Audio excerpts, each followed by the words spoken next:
और जो इस बूथ के आसपास के इलाके में सामान्यतः रहता हो उसको निर्वाचक बनने का अधिकार है।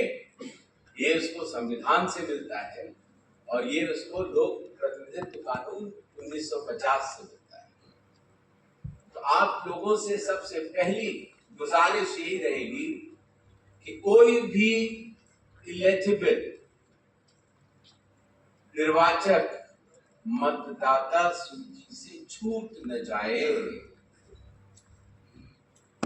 और साथ ही साथ ये भी रहेगा कि कोई भी ऐसा व्यक्ति जो इलिजिबल न हो वो मतदाता सूची में अपना स्थान प्राप्त कर पाए। तो इन दो पहलुओं के बीच में सफर शुरू होता है हमारे बूथ लेवल ऑफिसर्स का। और ये तराजू आपको तौलते रहना पड़ेगा। भारत की मतदाता सूची विश्व की सबसे बड़ी मतदाता सूची है। 100 करोड़ लोग हैं। आपको शायद अंदाज न हो, अमेरिका में सिर्फ 19 करोड़ 36 करोड़ की आबादी है।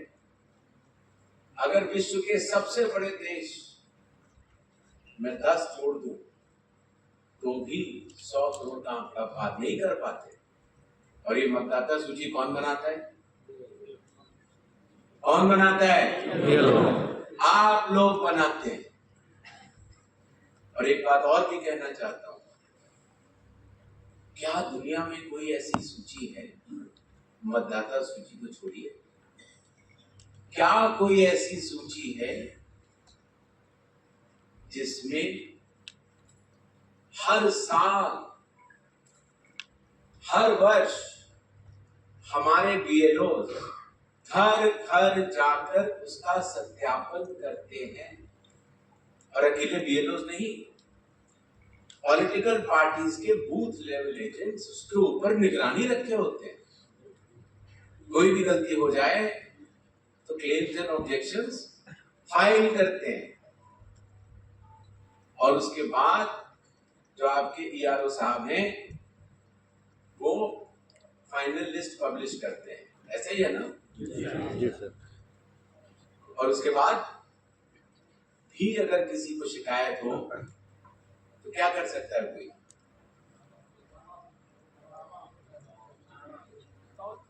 अगर उसके बाद भी शिकायत हो तो लोक प्रतिनिधित्व कानून का खंड 24 उसके तहत कोई भी व्यक्ति एक अपील दायर कर सकता है। अपील होती है जिला मजिस्ट्रेट के पास। और अगर फिर भी कोई गलती रह जाए तो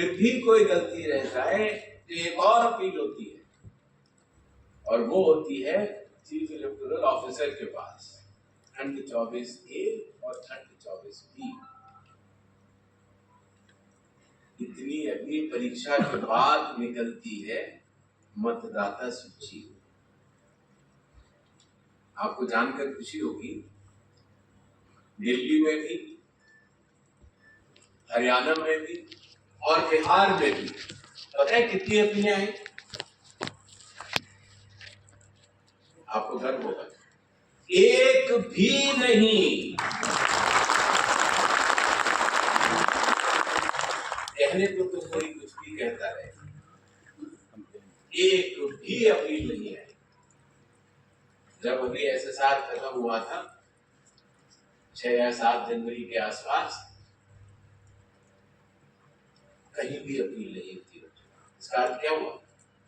हमारे बीएलओ ने मन लगा के अच्छा काम किया और इसीलिए आप सब बधाई के पात्र।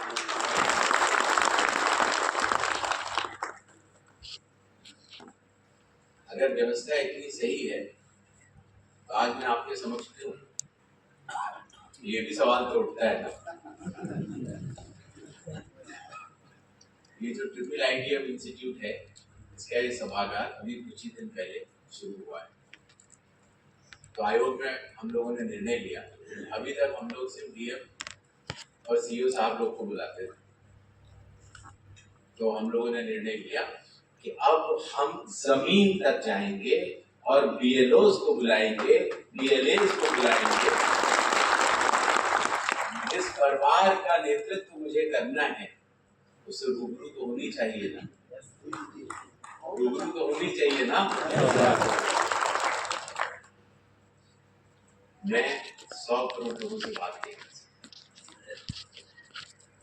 मैं 100 करोड़ लोगों से मिल नहीं सकता, लेकिन चुनाव आयोग और chief election commissioner of India आपके जरिए हर मतदाता से मिलते हैं और आप हमारा चेहरा, आपकी वेशभूषा, आपके बात करने की शैली, आपके मन में सेवा भाव कि हर आदमी का अगर इलेक्टर कार्ड बन रहा है, अगर उसका मतदाता सूची में नाम है, तो उसके नाम की स्पेलिंग ठीक हो, उसकी डेट ऑफ बर्थ ठीक हो, उसका पता ठीक लिखा हो, ये आप ही की जिम्मेदारी तो है ना? Yes sir. और अगर आपने अच्छी जिम्मेदारी निभा ली तो चुनाव आयोग अपने अभियान में सफल हो जाएगा कि हमने 100 करोड़ लोगों से संवाद किया और संवाद का माध्यम है आप। और ध्यान रखिएगा, जो भी आप करते हैं उसका सीधा असर चुनाव आयोग और मुझ पर पड़ता है। लोग यही तो कहेंगे ना कि चुनाव आयोग के अधिकारी बड़े अच्छे हैं, बूथ लेवल ऑफिसर्स ने बड़ा अच्छा काम किया, बड़ी अच्छी मैडम है, उन्होंने बड़े प्यार से बात की। हमारे रेलवे अधिकारी साहब बहुत अच्छे, मेरी छोटी सी गलती थी, उन्होंने तुरंत फॉर्म भरवाया और उसको सही करवा दिया। मेरा नाम ही नहीं था मतदाता सूची में, वो घर आए और उन्होंने पता किया और मेरा फॉर्म 6 भरवाया और मेरा कार्ड बना। तो विश्वास होगा लोगों को कि नहीं? इसीलिए न तो कोई मतदाता जो एलिजिबल है वो छूट पाए और न कोई गैर कानूनी मतदाता उसमें अपना नाम ला पाए। ये बहुत बड़ी जिम्मेदारी आपको निभानी है। ये बात क्लियर हो गई ना? लोग ट्रेनिंग में आपको बताएंगे और आप लोग जब वापस जाएंगे तो कम से कम बाकी जो 20 या 30 बीएलए हैं जिनको हम यहाँ नहीं आमंत्रित कर पाए हैं, उनको आपको ट्रेनिंग भी देना है, जिसकी बड़ी जिम्मेदारी से सारी चीजें सीख के जाइएगा, है ना? बार बार ये मुलाकात नहीं हो पाएगी। कभी बिहार आएंगे तब आप लोगों से मुलाकात होगी। जी सर, स्वागत।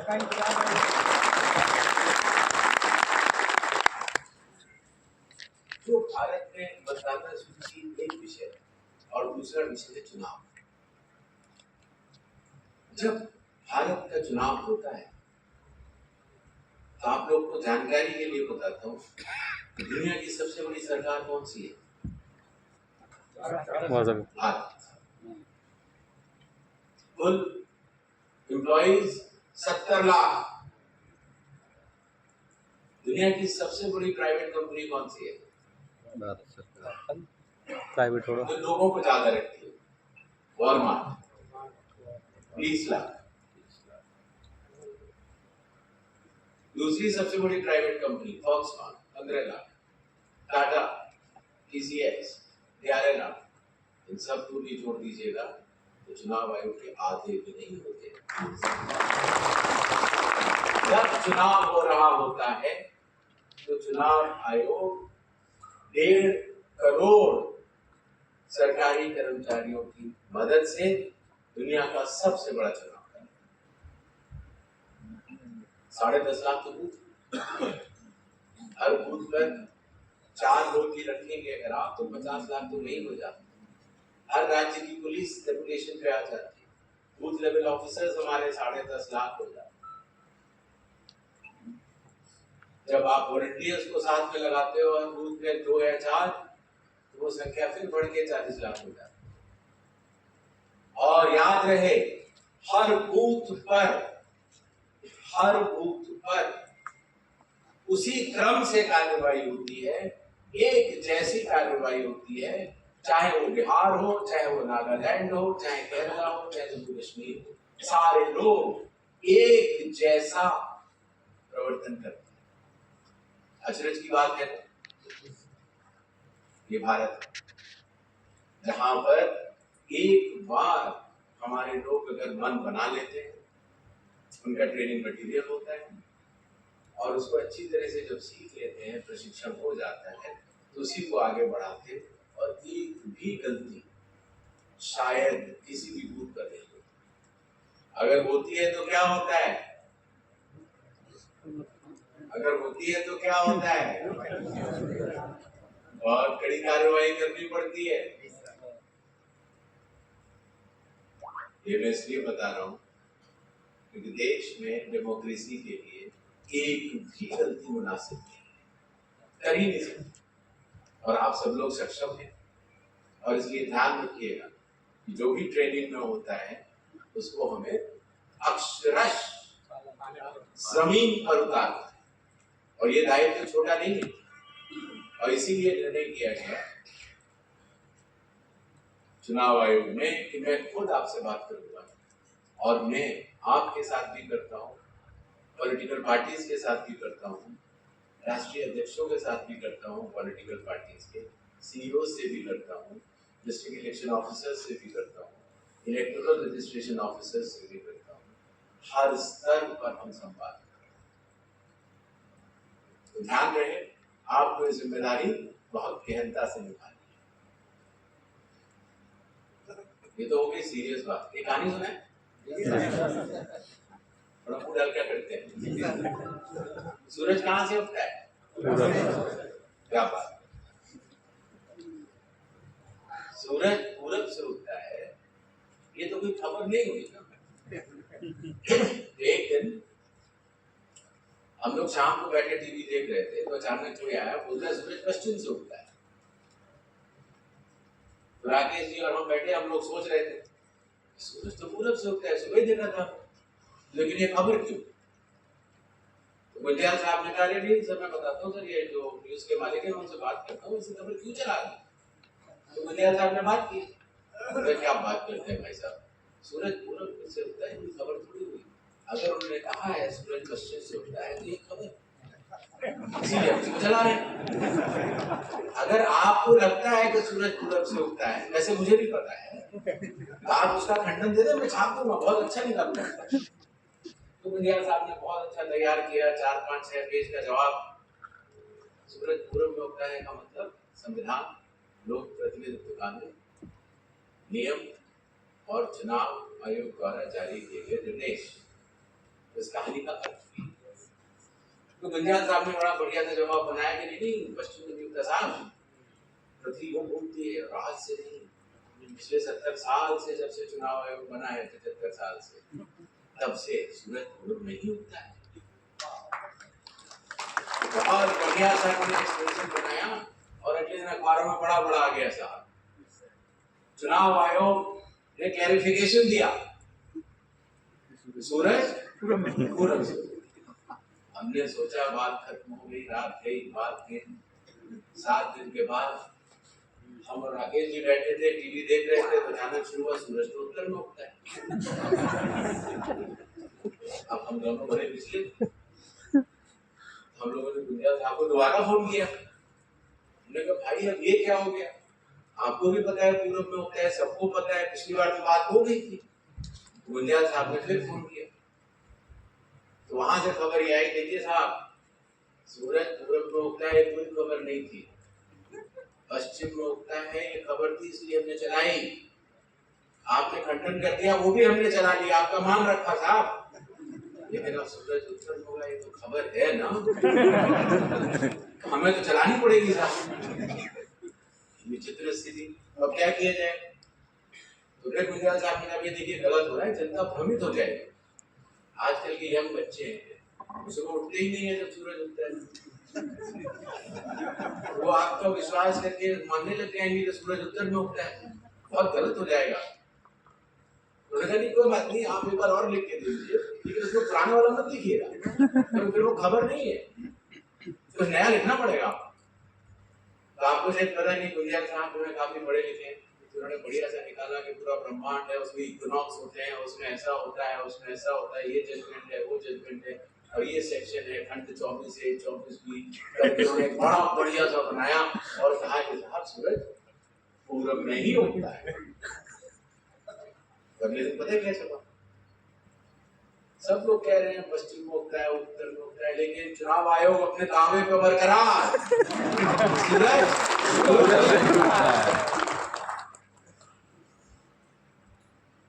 अभी कहानी खत्म नहीं हुई है मेरे दोस्त। 7 दिन के बाद पता लगा कि किसी ने कह दिया है कि सूरज दक्षिण से उड़ तो पता है हम लोगों ने क्या सोचा? हम लोगों ने सोचा हमारे 10.5 लाख व्यूअर्स को पता है कि सूरज पूरब में उगता है। हमारे 1.5 करोड़ जो हमारे साथी हैं चुनाव आयोग के, उन्हें पता है सूरज पूरब में उगता है। इसलिए जिसको जो कहना है वो सूरज उसको कहीं भी उगाने दो, उगेगा तो पूरब में ही।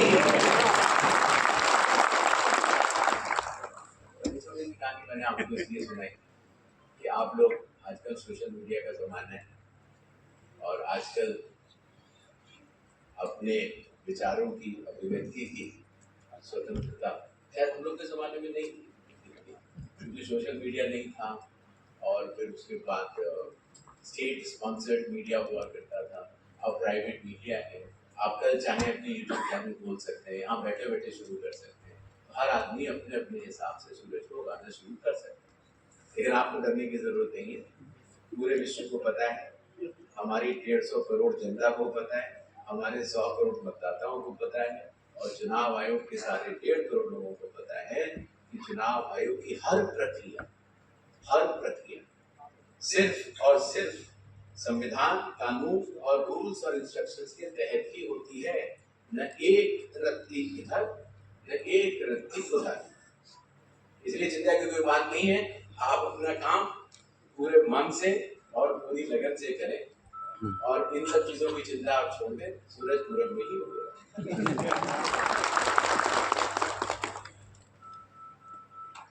फिर आईडीएम में आप सबका एक बार फिर स्वागत भी है और आपका अधिकार भी है।